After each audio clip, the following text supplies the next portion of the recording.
My girlfriend texted, "I'm flying to meet my online boyfriend for Valentines." I replied, "What?" Then I canceled the credit cards and left her stranded at the airport. When she called from a payphone crying. Original post I, 31 male, got the text at 11 a.m. on February 12th while I was at work. My girlfriend Madison, 29, and I had been together for 4 years, living together for the last 2. The text read, "Hey babe, just so you know, I'm flying out to meet Derek this afternoon. He's my online boyfriend. We've been talking for 6 months. Need to spend Valentine's with someone who actually gets me. Back Sunday night. Don't wait up." I literally stared at my phone for a solid minute, read it 3 times, then typed back, "What?" She responded immediately, "You heard me. This relationship isn't working. Derek understands me emotionally in ways you never could. I deserve to explore this connection. You're too controlling anyway." Controlling? Because I asked her to contribute to rent last month?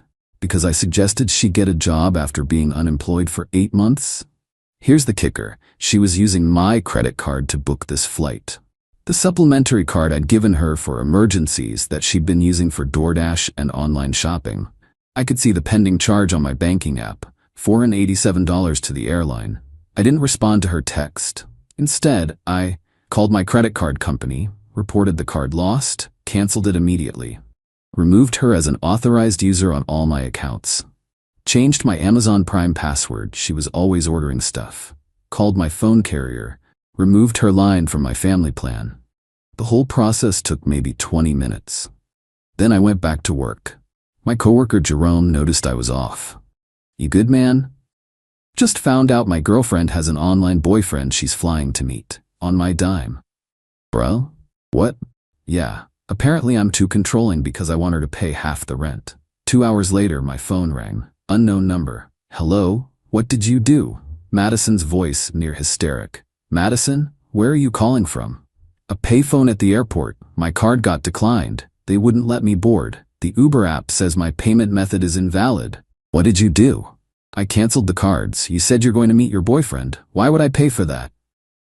"Because I don't have any money. You know that." "Then maybe you shouldn't have planned a trip to meet another man." Derek isn't just another man. We have a deep emotional connection, something you'd never understand because you only care about money and bills and stupid adult stuff. I actually laughed. Stupid adult stuff? Like keeping a roof over your head? This is abusive. You're financially abusing me. I'm stuck here. Call Derek. I'm sure he'll help his girlfriend out. He can't. He's between jobs right now. Of course he was.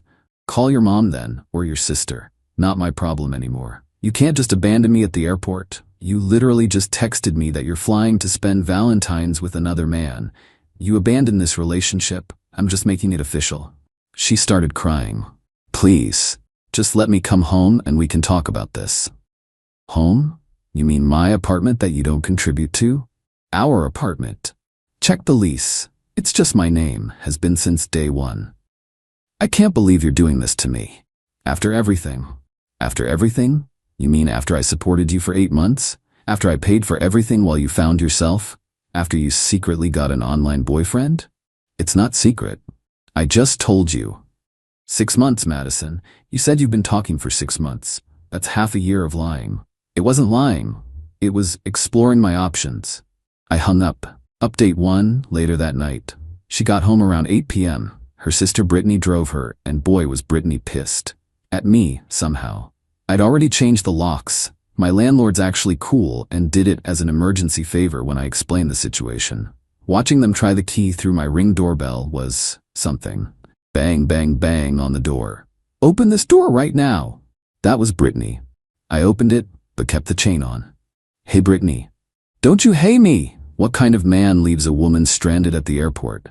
The kind whose girlfriend was flying to meet another man, on his credit card. Madison pushed forward. "Baby, please, let me explain. Derek means nothing. You literally said he's your boyfriend. Online boyfriend, it's different. It's like emotional support." "That's called cheating, Madison." Brittany jumped in.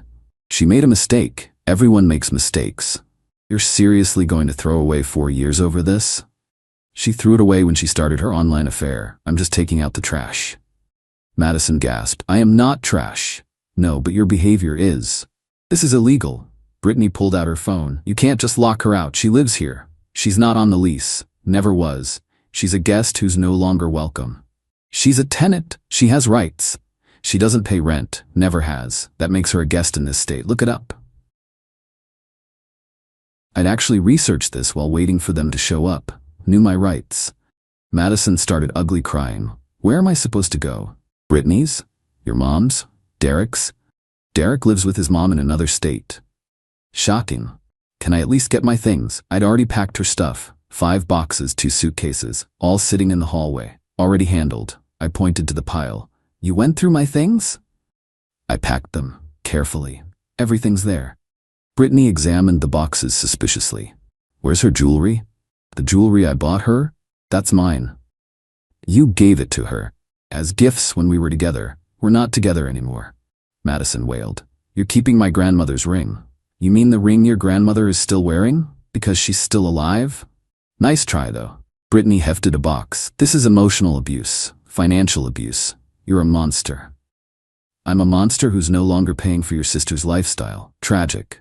As they loaded the car, Madison turned back one more time. Derek would never treat me like this. Great. Go be with Derek then. Oh wait, you can't, because neither of you can afford a plane ticket. I hate you. Cool. Please hate me from somewhere else. Update 2. 3 days later. Valentine's Day. I'm at work when my phone starts blowing up. Madison's posted on social media. When you find out your ex is a narcissistic abuser who abandoned you at the airport and made you homeless on Valentine's Day. Some men can't handle strong, independent women who have emotional needs. Share if you've been financially abused. The comments were interesting. Half her friends were supportive. The other half were asking questions like, wait, why were you at the airport? And didn't you have an online boyfriend? Then Madison's mom, Darlene, called me. We'd always gotten along okay. Danny, what's this? I'm hearing about you making Madison homeless? Hi, Darlene. Did she tell you about Derek? Who's Derek? Her online boyfriend of 6 months, the one she was flying to spend Valentine's with on my credit card. Long pause. She said, what now? I forwarded her the original text. The line went quiet for so long I thought she'd hung up. That little, and she told me you were cheating. Nope, just paying all her bills while she sexted some unemployed dude online. He's unemployed too? Apparently. Jesus Christ, I raised an idiot. I mean, she's staying with Brittany. Brittany's already complaining. Madison won't get a job, won't help around the house, just sits on her phone talking to this Derek character. Sounds about right. Danny, I'm sorry. I really am. We liked you. Thanks, Darlene. She's trying to get her daddy to pay for a plane ticket. He said no. I said hell no. Small victories. That afternoon, got a text from an unknown number. Hi, this is Derek. Madison gave me your number. I think we should talk about this situation. I screenshot it and sent it to my group chat. The boys were dying. I responded, no thanks. You can have her. You don't understand our connection. I don't care about your connection. She says you're holding her stuff hostage. She has all her stuff. She says you kept valuable items that belonged to her. Everything I kept, I paid for. That's not very gentlemanly. Neither is sexting another man's girlfriend for 6 months, yet here we are. Madison says you're abusive. Madison says a lot of things. How's that working out for you? You gonna buy her that plane ticket? No response. Guess Derek's mom said no too. Update 3. 1 week later. The extinction burst, as they call it, came exactly 1 week after the airport incident. First, Madison tried to break into the apartment at 2 a.m. She still had her key fob for the building entrance, but not the apartment key. My Ring doorbell caught her trying to jimmy the lock with a credit card. Whose credit card, I wonder? She gave up after 10 minutes and left a note. We need to talk. You're being unreasonable. Derek and I are just friends now. Please give us another chance. I love you. Just friends already? That was fast. Next morning, I get a call from my HR department. Someone filed an anonymous complaint saying I was bragging about making a woman homeless and creating a hostile work environment. My manager Brad called me in. Danny, what's going on? I showed him everything. The texts, the doorbell footage, the whole mess. Jesus, your ex is psycho. Yeah. We'll note this as a personal matter. Try to keep it out of the office. Already am. Jerome's the only one who knows. Cool. Sorry you're dealing with this, man. Then came the desperate measures. Madison created a GoFundMe. Help me escape my abusive ex and start fresh. The description was a masterpiece of fiction. According to her, I'd been emotionally abusive for years, controlled all the money, isolated her from friends and family, and when she tried to leave, I sabotaged her escape and made her homeless. Goal: $5,000. She raised $73, all from Brittany. The comment section turned into a battlefield when one of my buddies posted, "Didn't you cheat on him with some online dude?" Madison deleted the whole thing within hours. But the best part? Derek reached out again. "Hey man, I think there's been a misunderstanding about Madison and me. We're just friends, always have been. She's like a sister to me." "Brother, I saw the screenshots she sent you. Those aren't sibling appropriate." "What screenshots?" "Oh boy." Madison had been sending him nudes and telling me they were having an emotional affair. But apparently Derek thought they were just friends. I forwarded him one of her texts to me about their deep romantic connection. His response: "WTF? She said you were separated. She said she was single. I have a girlfriend." "You have a girlfriend and you've been talking to Madison for 6 months? As friends, we play the same online game. My girlfriend knows about her." "Does your girlfriend know Madison thinks you're together?" "Holy shit, no. BRB. An hour later, Madison called from Brittany's phone, screaming, "You ruined everything." Derek blocked me. His girlfriend messaged me, "You're evil." I just told him the truth. We were in love. He has a girlfriend, Madison. That's just someone he plays games with. No, that's his actual girlfriend of 2 years. You're the side chick who wasn't even a side chick. I am not a side chick. You're right, side chicks usually know they're side chicks. You're just delusional. She hung up. Brittany texted me an hour later. "She won't stop crying. Please just talk to her." "No, she's driving me insane. She's your sister. I'm kicking her out tomorrow if you don't take her back." Good luck with that. Update 4. 2 weeks later, the fallout was swift and brutal. Brittany did kick Madison out, but not before Madison borrowed Brittany's credit card for a shopping spree, told Brittany's boyfriend that Brittany was cheating, she wasn't, broke Brittany's laptop accidentally. Madison moved back with her parents. That lasted exactly 3 days before her dad gave her an ultimatum: get a job or get out. She chose option 3. Try to crawl back to me. The text started nice. "Hey, can we talk? I miss you. I made a mistake." Then escalated. "You owe me after everything I did for you. I decorated your apartment. I was there for you." Then turned nasty. "You'll never find anyone like me. You're gonna die alone. I was the best thing in your pathetic life." I didn't respond to any of them. But I did screenshot everything for the restraining order I was considering. The Flying Monkey Brigade was in full effect. Her cousin reached out. "Madison's really struggling. Can't you just help her out a little? She has nothing. She has what she's always had, nothing she's earned herself." That's cold. That's accurate. Her aunt tried. "You lived together for 2 years. Doesn't that mean anything?" "It means I supported a leech for 2 years too long." She's not a leech. She's just finding herself. She found herself an online boyfriend. How'd that work out? Even Derek's girlfriend reached out. "Hi, I'm Alyssa. Thank you for exposing Madison. Derek showed me everything. He thought she was just a gaming buddy. She was sending him inappropriate photos he never asked for. We're working through it, but I wanted you to know you did us a favor." "No problem. Sorry you're dealing with this too." She's now messaging all his friends trying to break us up. The girl is unhinged. Yeah, that tracks. Update 5. 1 month later. Madison got a job at a coffee shop. Lasted 4 days before she was fired for giving away free drinks to make friends and showing up 2 hours late because mornings are hard. Her mom called me. "Danny, I'm at my wit's end. She won't work, won't help around the house, just stays on her phone trying to find a new online boyfriend. Can you please just talk to her? Maybe it'll motivate her?" Darlene, no disrespect, but Madison is 29 years old. She needs to figure her own life out. She says you ruined her life. She ruined her own life when she decided to cheat. The Derek thing wasn't even real. The betrayal was real, the lying was real, the entitlement is definitely real. What am I supposed to do with her? What you should have done years ago, stop enabling her. Darlene sighed. Her father wants to kick her out. Good. Danny. Darlene, she's never had consequences for anything. That's why she's like this. 2 days later, Madison was given 30 days to find her own place. The meltdown was spectacular. Brittany posted about it. They weren't speaking, but Brittany loved drama. My sister really just told our parents that kicking her out is abuse and threatened to call elder services. They're 52 and 54. I cannot.